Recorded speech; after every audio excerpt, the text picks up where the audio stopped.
Just క్యాజువల్గా నేను 7 అవర్స్లో షూట్ చేస్తున్నప్పుడు సమ్ ర్యాండమ్ మ్యాన్ కాల్డ్ మీ.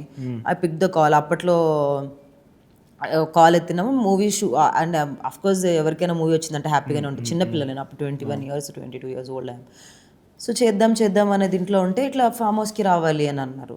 అయితే ఫామ్ హౌస్కి ఎందుకంటే మీకు మూవీ ఆఫీస్ ఉంటుంది కదా అంటే, లేదు మొత్తం టీంని పిలుస్తున్నారు ఇది అది అని అంటే నేను సరే అన్నాను ఫస్ట్, కానీ వెళ్ళలేదు.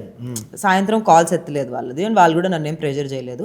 బట్ నెక్స్ట్ డే ఒక 2-3 డేస్ తర్వాత వాళ్ళు కాల్ చేశారు, మీరు ఎందుకు రాలేదు అని అంటే, లేదండి ఇట్లా కరెక్ట్ కాదనిపించింది అని అంటే, లేదు ఇలా మీకు 25 lakhs ఇస్తారు అంట ఇది అది అని అన్నారు. నో అండి అని చెప్పారు. లేదు వస్తాయి కాల్స్ ర్యాండమ్గా, కొంతమంది నార్మల్గా కూడా పెడతారు మెసేజ్ ఇట్లా to see what you are as a person. నేను నెంబర్ ఎవరికైనా దొరికింది అనుకోండి మనుషులకి, క్యాజువల్ మనుషులకి, మేము ఒక సిరీస్ తీస్తున్నాము అని అంటారు. ఓకే అండి అన్నాను అనుకో, మీకు తెలుసు కదా ఇండస్ట్రీలో అంటే, ఎలా ఉంటుందండి అని అడుగుతాను. నేను ఇట్లా అడుగుతా, వాట్ యూ మీన్ అని అంటే, ఇట్లా అంటే సిగ్గుందా అని అంటాను, అంతే. ఏమంటాను కొంతమంది ఉట్టిగా చేస్తారు అట్లా. It's particularly maybe not people from the industry. Few random people or few people who just try to know you, that is she like that, does she take money and do things, అట్లా చూడడానికి చేస్తారు అంతే.